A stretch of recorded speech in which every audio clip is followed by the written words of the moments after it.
Channel 7 Sports with Robert Burton. Okay, how about this start for the Hogs Saturday? 7-0 over the Gators after 64 yards through 8 plays. Things were going pretty good, right? It was Jonathan Williams reversing field, even faked out our camera guy. The momentum was high for the Hogs in the first quarter. Only thing is after that, there's about 36 more minutes to play. We had the momentum on our side in the first quarter. We had a lot of things rolling, doing a lot of things well, starting off the game. And, you know, once that pick six and a couple of things happened, and we could never really get that momentum back on our side and get things rolling again. We felt great, you know. Basically everything we practiced, everything we planned was working in the first quarter, you know. All the run plays were drawn up exactly how they were supposed to be. You know, we were moving the chains, you know, putting points on the board. It felt great just to get everything going. Well, you feel good, but unfortunately they don't call the game after the end of the first quarter. Four-quarter game.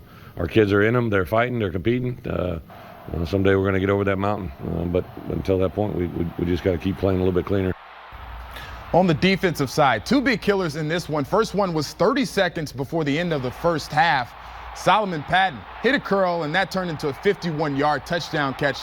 Then in the third, same guy and almost the same play. Today, defensive coordinator Chris Ash said those didn't have to be touchdowns. Yeah, it was the most disappointing part of the whole night was just tackling in general in the open field. Well, I thought we did a lot of really good things. I thought we did show a lot of improvement in a lot of areas, but the number one thing that concerned me was our tackling in the open field at all positions. And unfortunately, 2 of the missed tackles resulted for long touchdowns. 2 plays there where they ran little curl routes for about 10 to 12 yards, one turned into a 50-yarder. Another one was about 36-yard touchdown. We can't let those things happen. Football's a simple game when you really think about it. You know, can you get off blocks? Can you run? And can you tackle? And the tackling part of it was something we struggled at last night. You know, we just can't. We didn't make enough big plays. You know, we stopped them, like I said, we sustained them pretty much, but you know, just big plays hurt us. That's one thing we got to get better at practice with this week is just wrapping up. And I even put that on me because a couple times I could have had him. Is it hard to stay upbeat though when you've lost 3 in a row? Oh yeah, it's very hard. But you know, just from the maturity of the team, you know, Coach B always says had that one on time and just put this one behind us, and like I said, just keep moving forward.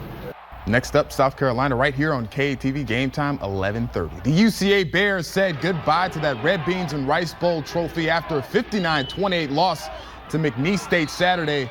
Doesn't get any easier for the following contest. Nebraska Kearney is coming to Conway. Coach Conk says this will be a test not just for the players, but for the entire program. Well, it's about us. It's about how we're going to respond to adversity, if we're going to fix and correct some of the assignment issues that we had on both sides of the football and the kicking game. As coaches, it's our responsibility to provide the leadership and a great plan this week. And again, though, it's more about the focus on us, as you mentioned, about us making the improvement that we need to make so that when we come back into conference play, as I mentioned to our fan base earlier in the week, the conference was not going to be won or lost this weekend. Now, we just made it much more difficult on ourselves. All right, coming up after the break, the Cowboys trying to stay perfect at home.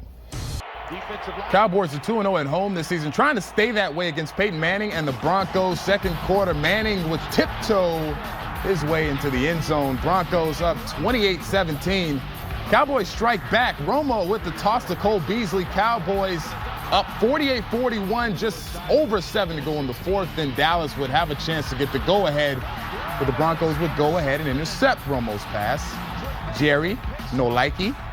Comes down to a field goal right here. Broncos would survive after he nails it. The final 51-48. Jerry Jones in the Cowboys locker room.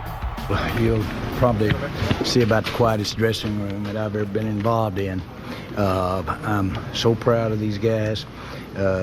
We certainly did do some things that we've got to improve on, but in general, if we'll play football like that, that's as we all know. We know what kind of team Denver is. If we'll play like that, then we'll be right there at the end, and we're going to win a lot, if not all, the rest of our football games. We can play like that. All right, how about some baseball? NLDS Game 2 or Game 3, PNC. Series tied at 1 game apiece. Top of the 8th, Carlos Beltran. Goodbye, adios, ciao. You say that in so many languages. Bottom line, it's a solo shot, tied at 3. If we go to the bottom of the 8th, Pedro Alvarez gets the single to right. Josh Harrison would get home. 4-3 Pirates. Then later, it's Russell Martin, more trouble. Base hit to left, Marlon Byrd would get home. Pirates take Game 3, the final 5-4. to 3. So if they lose tomorrow, it'll be a sad Scott Inman in this studio.